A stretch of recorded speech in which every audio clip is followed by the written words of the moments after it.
Buddy, so I recently swapped the BMW over to the E60 fuel blend, and I want to kind of show you the process I have to actually go through to be able to do this. So let's do this.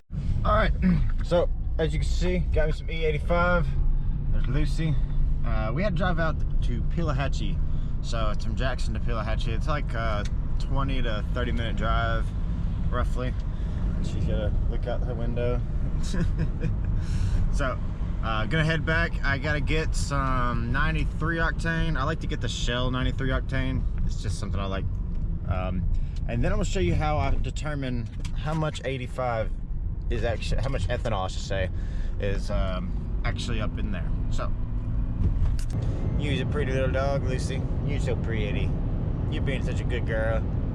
Yes, you are. The way I determine how much ethanol I have in my E85 mixture, this vial has E85, this one has water in it. I need to go ahead and hurry up because it looks like it does not very seal.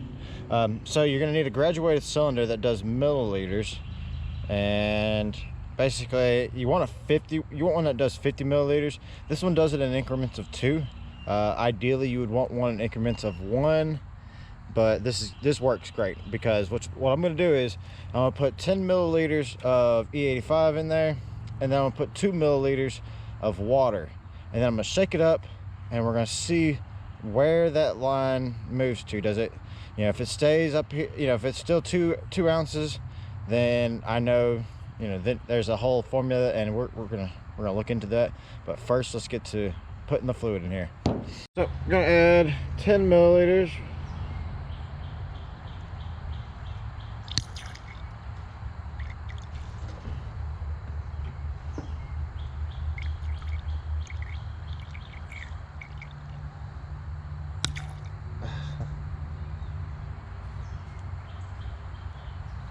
Sweet, perfect.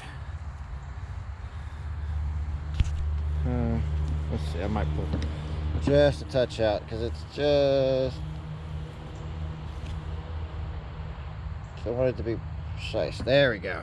Now it's perfect. Not gonna save any of that. So now we want 2 ounces or 2 milliliters, let's say, of water.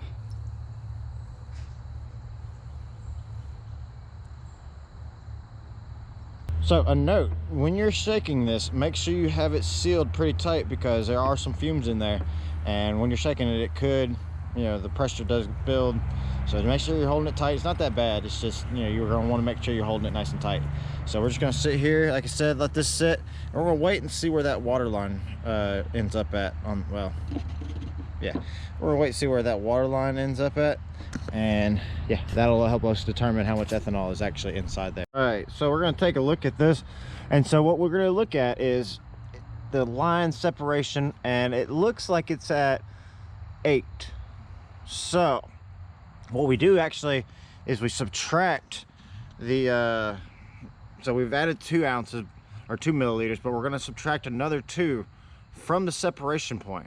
So I put it at 6, and then we're gonna multiply the 6 times 10. That gives us 60%.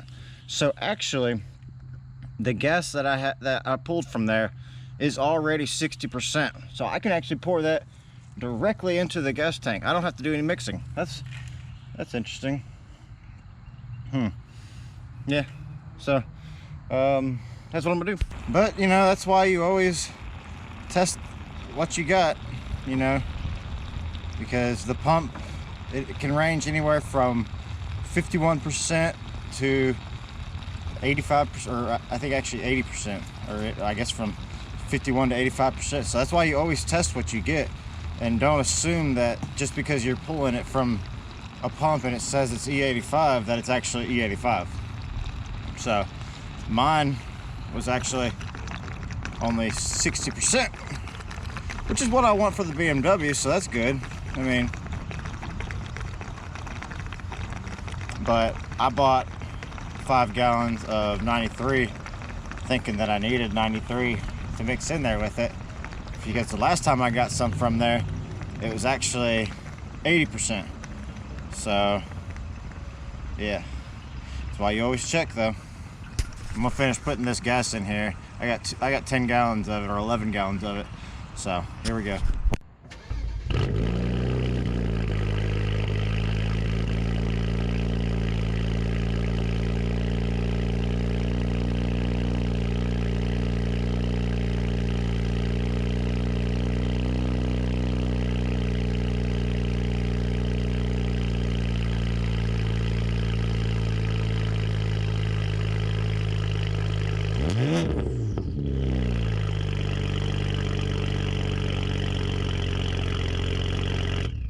So as you can see, it is a bit of a hassle to get the the E85 60% blend that I need, but I believe it's worth it. And for those of you wondering why I don't run just E85, if you've seen my build video, then you know that it doesn't have port injection.